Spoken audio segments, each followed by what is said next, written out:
Hello again, Amateur Abel here, bringing you a quick look video at my Vostok watches. Here they are here. Vostok, if you look at reviews on the internet and YouTube, lots of people like their Vostoks. They like the way they can modify them a bit, that sort of thing, and that they're relatively cheap. I got these two here, around the $100 mark in Australia delivered. This one was quite a bit cheaper, I think. And you can modify them a bit, change dials and various things on them, change their face style and that sort of thing. But how I got into Vostoks, I got this one probably 2 years ago or more. It was just a bloke selling it on the knife forum. Wanted to sell a couple of odds and ends that he had at home, so I thought I'd get one. It was cheap enough, and I quite liked it. I wore it for a while. It came like this with the leather band, just a basic leather band on it, and quite nice. So I looked on, did a bit of research about Vostok, as you might already know if you're looking at a Vostok watch video, and to find out that they were made in Russia, and the Russians wanted some sort of military watch and a dive watch as well, so they put two engineers onto it and came up with a few unique ways of building a military watch and being robust and that sort of thing. And so this is the one I got probably more than a year ago. I like this one and thought I'd get the auto version, the Amphibia. So this one is Amphibia. It doesn't have the little scuba dude on that a lot of people like, but as far as I can tell, the insides are basically all the same, just that they changed the cases. There's several designs of case. Here you can see that this one here is a particular design, more squarer, and this one's rounder, and it's got these protection marks that come out here to protect that. And then this one here, which I've just got today, excited to get it. Different dial again. It's a little bit smaller and no protection on the side. So anyway, I got this one here. Quite impressed with it. I wear it basically every day now. This one I still wear occasionally, and I've still got my Timex watch from a couple of years ago. It's still going really well, that Timex. So, but the band split on it, which is what happens on them, and you basically can't get another band. So been wearing this one here. Works really well. I haven't been diving with it or anything like that, but quite happy with it. So you can just see the thickness there. I can't remember the dimensions, I didn't bother looking at them. There's 18mm between here, and you can get one that's a 22mm.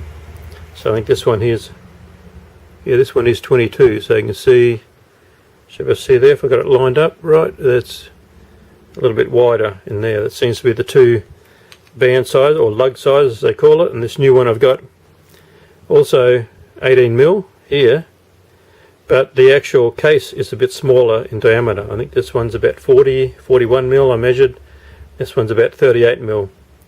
And just for interest, the band here, even though it starts 18mm, tapers down, so you have it with a narrower band rather than this much wider 18mm band all the way down. So just a bit different the way they present them and that sort of thing.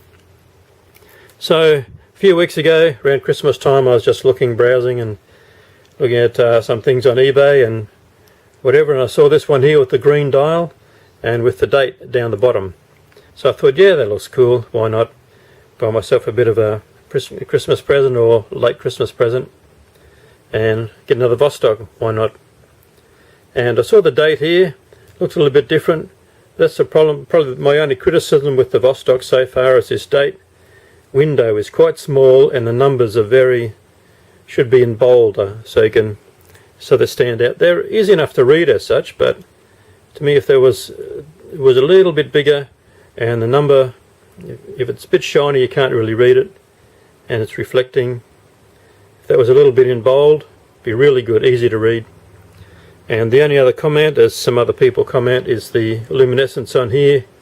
Is it really the best? It does illumine really well, but it lasts a couple of hours, and it won't last the whole night if that's what you're interested in. So, but other than that, great watches, really good.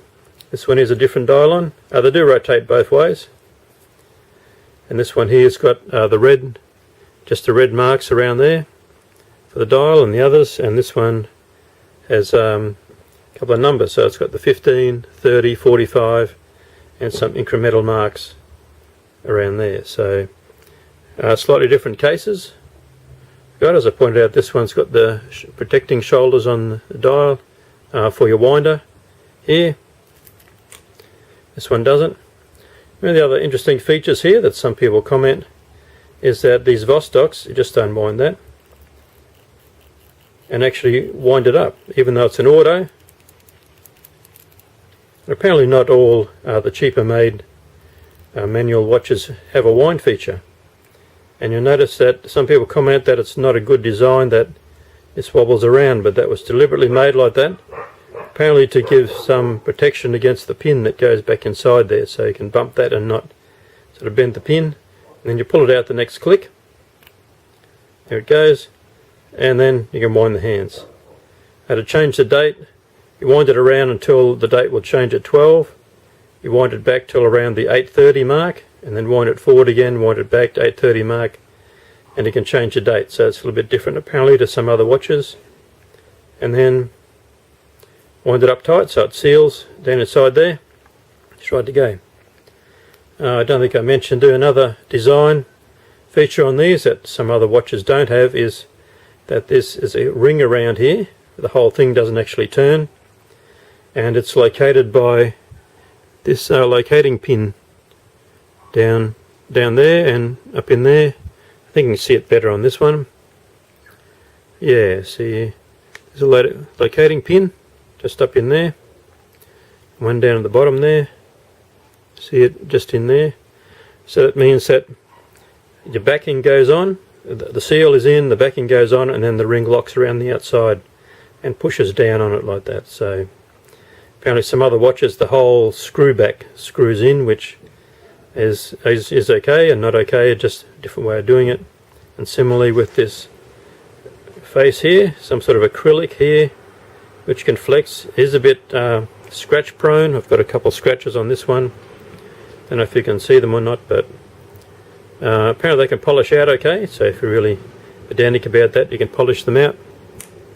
But I thought I'd just have a look at my Vostok watches. I'm really happy with them. Really happy that they work well, robust. Happy, just interesting about the history of Vostoks, and also a great price. Got this on the side here. This I bought extra when I bought this one. It's the NATO style strap, and I'll leave this one the rubber. I'm going to change this one over and put a NATO strap on that one. So comes with a NATO strap. Even comes with 2 extra pins as well, so in case you bend one or lose one, you've got a couple of spare pins there. So these only cost a couple of dollars extra.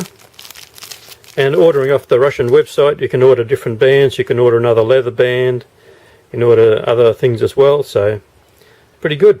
Comes from Russia. It took about 2 weeks or so to get here, this green one. So ordered it a few weeks back and just came here. So pretty good. This Ant-Man Twin Enable. Thanks for watching. Remember, stay ready, stay alert, stay prepared, stay safe in this crazy world we live. Bye bye for now.